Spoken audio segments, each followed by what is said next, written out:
Hello everyone, welcome to my YouTube channel or welcome back to my YouTube channel. In this video we are going to be deploying our server, our ODK Central on DigitalOcean. As you can see, I'm on the page of the documentation which takes you through how you can install ODK Central on DigitalOcean. Obviously, we're going to need a DigitalOcean account. If you have a DigitalOcean account, then you're good. If you don't, you can open an account. You can use the referral link on the documentation page. Once you open a new account, you'd have $200 credit for the first 60 days where you can try things out, explore the platform, and see what it offers. And that could be an opportunity for you to explore what ODK Central has. But if you already have an account, then this is going to incur some costs for you. So I'm going to go right ahead. But before I do that, I might skip a few steps. I might not go in details on what they do because I've done this a few times, so I might skip a step. If you get lost, you can always refer back to the documentation, which I'm going to leave in the description of this video. Feel free to go through it, run through it, and see what you might have missed or what I might skip through the video. So to begin, I'm going to log into my DigitalOcean account.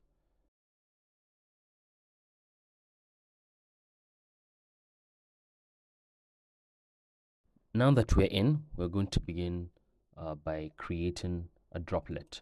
As you can see here, it says to get the server, you do that by creating a droplet. So I'm going to select a droplet, and the image you need is Docker under the marketplace. So I'm going to select create a droplet, and then I'm going to go down to the marketplace and select Docker as the image I want to deploy. Yes. So you can choose a region that is most close to you as a data center. You can choose anyone. In my own case, I'm going to select Frankfurt marketplace, and I'm going to select Docker.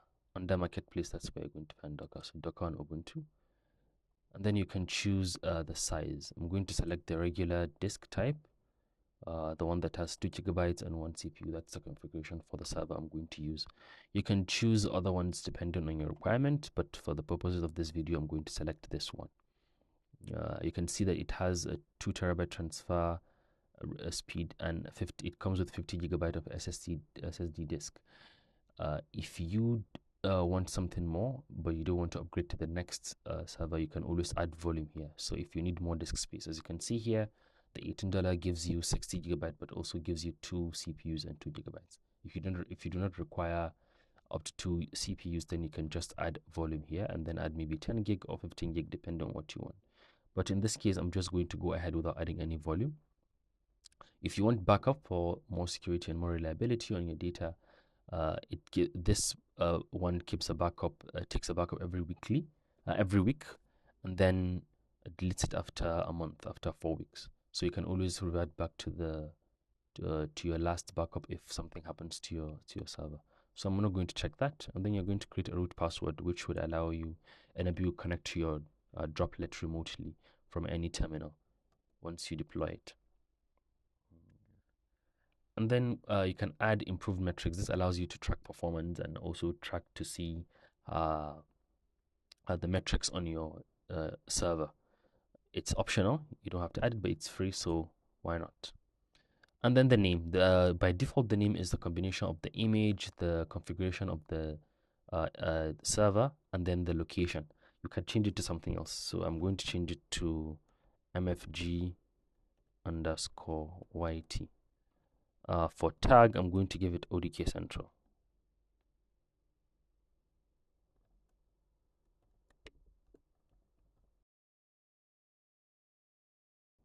As you can see, it has to be a one word, so I'm using camel case to join them.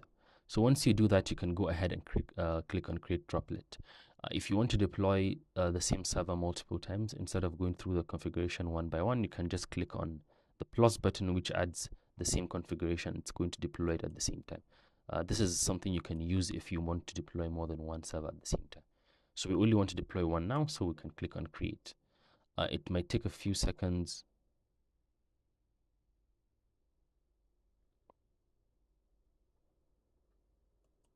Okay, it showed me an error. I don't know where the error came from, so I'm going to do this step again. I think the naming was the error, so I'm going to check the name. Go and select. Well, now that I've done that, it's going to start up the droplet. It could take a few seconds to a few minutes, depending on the size and the connectivity.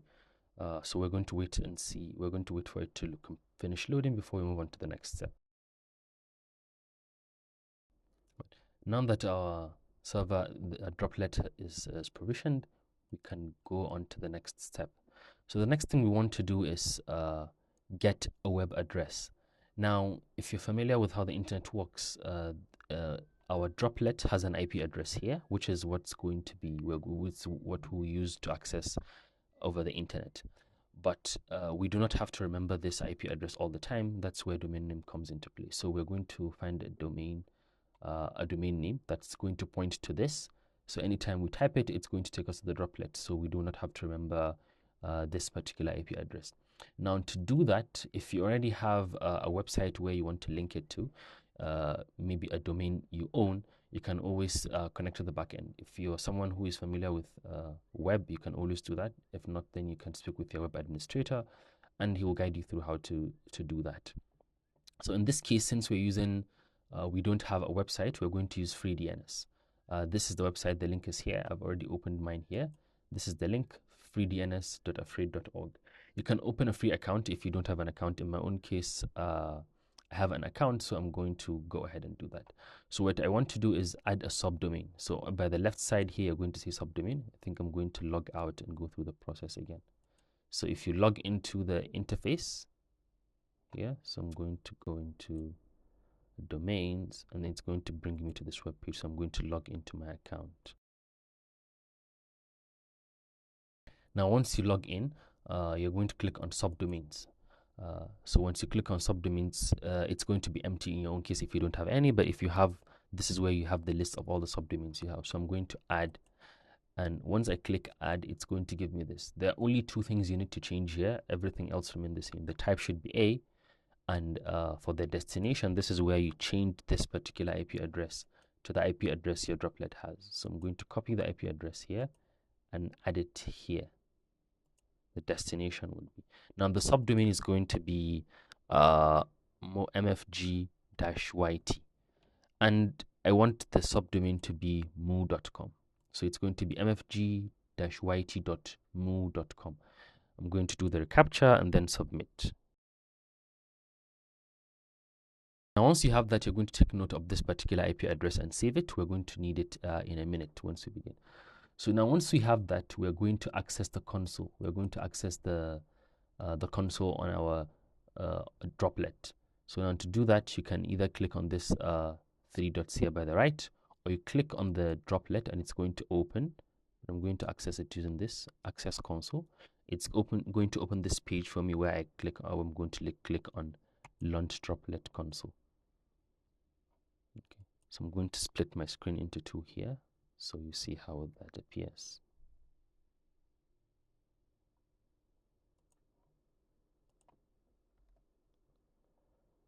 Now let's go back to the documentation. As you can see, this is exactly what we did here, where we connected, where we did this particular step connecting to FreeDNS. And now here, launch console is exactly what we did. And now we're going to follow these steps. So the first thing we're going to do is to check the version of Docker we are running and the version of Docker Compose we are running. To do that, we run this command, docker -- version & Docker Compose version. So I'm going to run this. To paste on the terminal, you need to use Ctrl+Shift+V. For Mac users, I believe it's Command+Shift+V. Now, our Docker version is supposed to be version 23 and above. We're running version 27 and above, so we're good. Docker Compose should be 2.16 and above, and here we're running version 2.29. So we're good, and we can move to the next step. The next one is disabling. We need to modify the firewall so Enketo can work.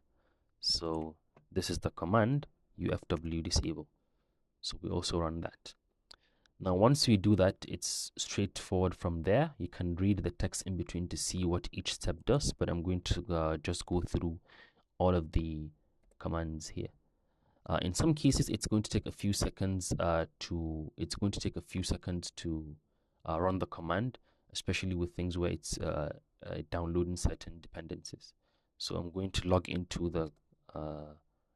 go into the central folder, which is I'm going to do cd central. I've cloned the repository from GitHub. So now that I'm in the repository, I'm going to run these commands here.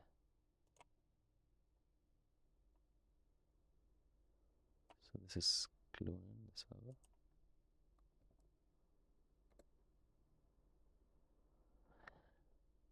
Now, the next command is going to launch a text editing application using nano.env. Now, within the text editing application, we're going to edit two key things. That's where the domain name we created earlier is going to come in, into play.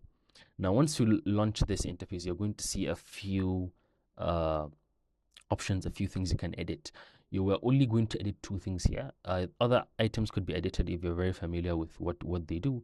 But for the purposes of this video, we're only going to edit this two, which is what the documentation also specifies here.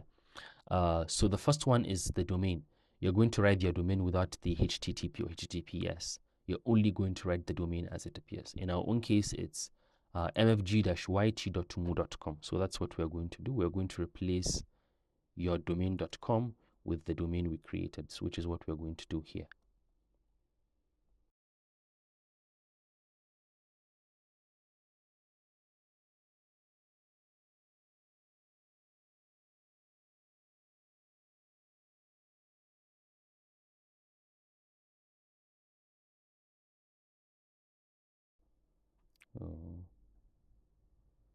mfg-yt.com.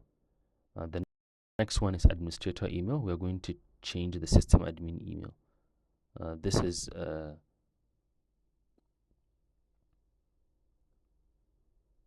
so I'm going to write my email here.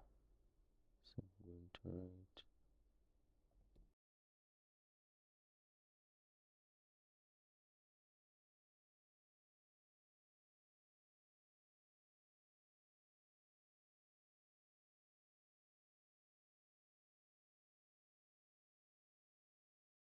now. Once you change these two things, your domain and system email address and system admin email, you're going to close. To close, you use Control X here, as you can see, or Command X, I believe, if you're using Mac.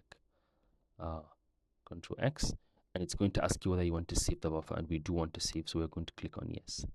Now you do not edit anything. This is where you change the file name, but you do not want to change the file name. So once you click on yes, you're going to click on enter, which is going to save this configuration. So we've done that.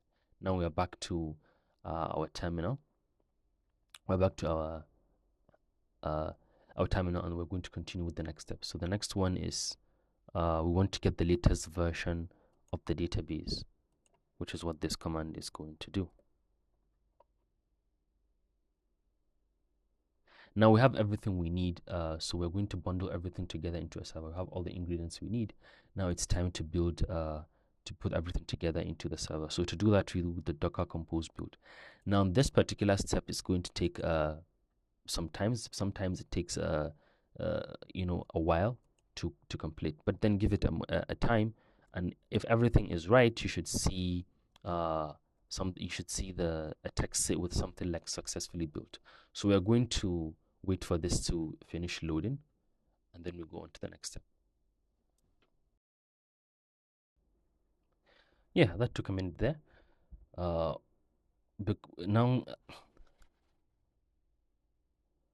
the process is completed. Now that we have our prompt, now that we have our input prompt back, so we are going to move on to the next thing. So now we've built our server. It's time to start it up. The command to do that is docker compose opd, which is this next command. Now everything has been powered up. It's the next command checks whether everything has finished loading. So we are going to do that with this next command. But there's one key thing to look out for, as you can see here, central-nginx-1. It should read healthy. What it should read healthy. If it's reading healthy starting, then give it a few. We're going to give it a few minutes to ensure everything is fine.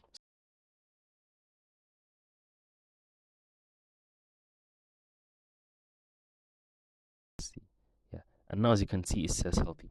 So the next thing we want to do is check and make sure everything is working. Now server is up before we do the final step. So the next thing we want to do is copy to open a web browser and go to this domain we created and linked to our ODK Central. So this is, in our own case, is mfg-yt.mo.com.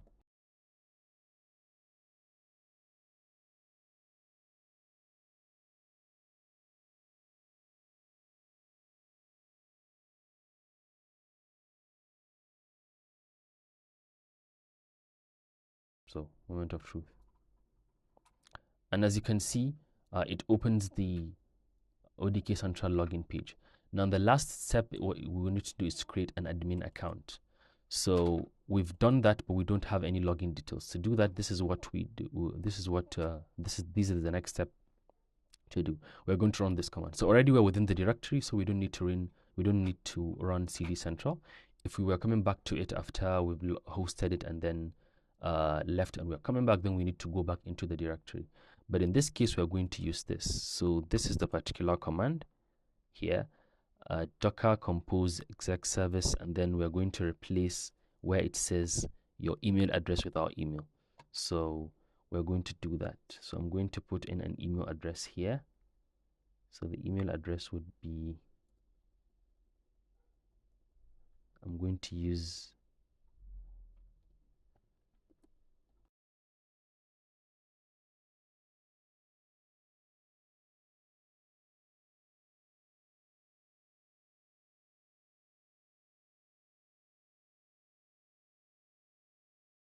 now I've created a user. The next thing after creating the user is to promote the user to an admin. So I'm going to set a password for the user. Okay, now that I've done that, the next thing is to promote the user to an admin. So the command is the same as above. The only difference is instead of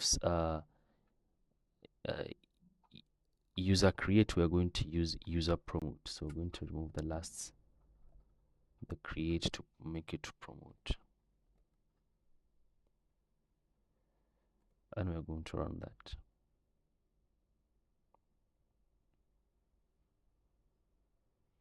Yeah, now that we've done that, we are good, and we can use the username and password we created to log into our ODK Central.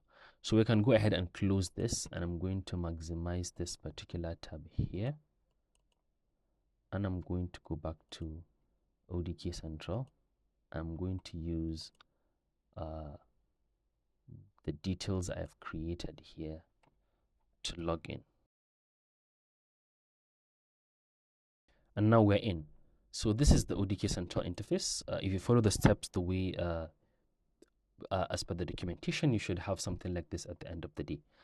If you have an error or your web page is not loading and it takes a while, give it some time and then keep loading the page. If it doesn't happen, then you have to maybe start from the beginning and follow the steps on the documentation as is. In the coming video, we are going to look at how to navigate the interface. Then we're going to begin deploying our forms, hopefully, and see how all the changes or all the forms we've been creating appear on mobile forms, to understand how they function, so we can design better forms and improve the way we design these forms. Thank you very much for watching. I hope you enjoyed this video and you learned something from it. And see you in the next one. Don't forget to subscribe and click on the like button and the notification bell.